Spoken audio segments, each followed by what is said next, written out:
Welcome back to Chef and a Baby.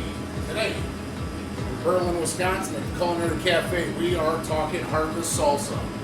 End of every year, growing season in Wisconsin, everybody's canning everything. If not, they're making sauce and freezing it. So today, we're canning some salsa. I got my sterilized jars, my sterilized lids and caps. I got the pureed tomatoes, jalapenos, onion, little garlic, salt and pepper. Simmering away. Once it comes up to a simmer, I'm going to add a little bit of more cilantro, savoya, red and white, yellow onion. And then, the more jalapenos you put in this salsa, the hotter it's going to be. Okay? Now you can be like South Carolina Dwayne and put habaneros and Carolina Reapers and all that fun ghost chili stuff. That ain't going inside of me.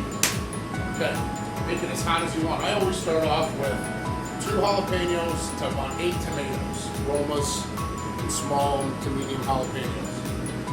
Other people like it 10 jalapenos to 2 tomatoes. That ratio is a little too spicy for this Pollock's blood. Anyway, bring your salsa up to a simmer, get rid of all bacteria. Add your cilantro, your chopped onion. At the end, simmer for about 1 to 2 minutes. Just bring it up to a temperature. Then we will continue to can our salsa. Baby's still on union break. I don't know what we're going to do with this one. We got to keep her on union rules. So getting back to canning our harvest salsa.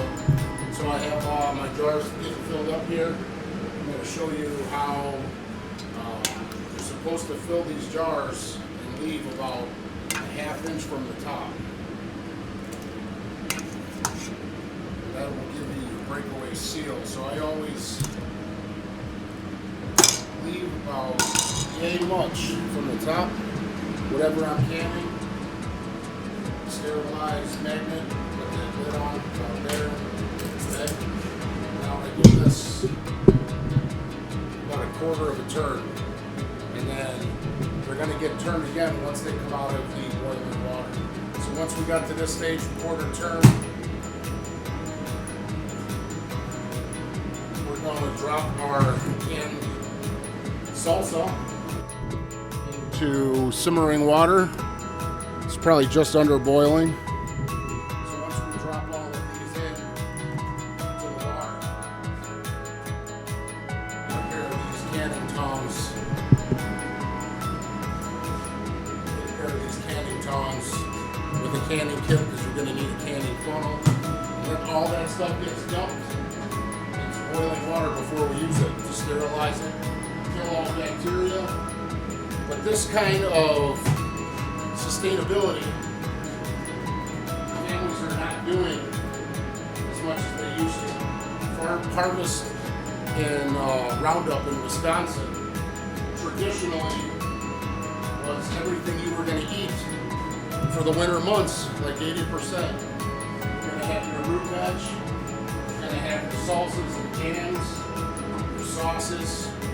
But this kind of sustainability is dying in this country. And that's why we need to bring this back. Families canning together, feeding themselves, and that's what we need to get back to in this life is family time. Canning is a great way to do it. We'll go check on Chef on the Baby. This is the chef coming back at you in a minute. Coming back at you, Chef and the Baby. In this episode, we are doing harvest salsa. Yes. Everybody knows that at the end of Wisconsin, you get your first freeze. Everybody's giving you lots of tomatoes, apples, everything out of the garden. So that's one good thing about Wisconsin. If you got friends that have gardens, this time of year you'll have more than you can do if you it's a full-time job canning. But back to what we were talking about earlier on Chef and a Baby. Look at her. She's getting big. Woo-hoo. It's called sustainability. Sustainability. We're eating ourselves into extinction in this country with the methane and all the meat we're eating and all the Roundup ready everything. So home gardens are the key to this future of this country, I think. It'll cut down on methane, the eating of more plant-based material is better for the environment.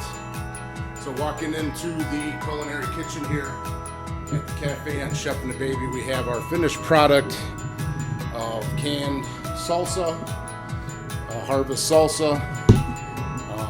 We boiled it for about 6 minutes, took them out. So our canning process is sterilize your jars, your lids, your caps, make your salsa or whatever you're canning. If it's applesauce, if it's apple pie filling, if it's marinara sauce, whatever you're canning, make sure you have it to a nice proper temperature, nice simmer before canning it. Chef and the Baby coming at you, and this episode is Harvest Tomatoes. And we are making salsa, baby. And this salsa we made was medium. I've made some so extremely hot that ripped the paint off of your car.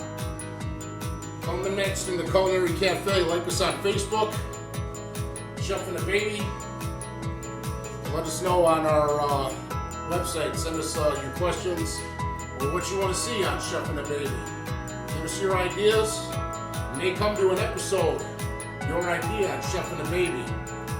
We got the Bijak family. I'm Chef Nick. This is Azalea Price, my sous chef. Chef and the Baby. I'm going to give her a bottle. I'm coming back at you next time. Peace. Right at you. So our finished product of salsa here on this episode is tomato harvest, end of season. Everybody always gives you product from the sous chef. This is so cute. You wonder where the heck does the chef find a bowl that big? Well, we're talking tomatoes. Harvest tomato. This time of the year, can't get any better than that. You serve your fresh salsa, some nice corn tortillas. Boom shakalaka. So look at this one. Yeah. Best recipe for garden salsa. 8 Roma tomatoes, 1 or 2 jalapenos, 1 onion mixed, half a cup of cilantro, a little salt and pepper, and you can add anything else you want. If you want it spicy, add more jalapeno or hot peppers. If you want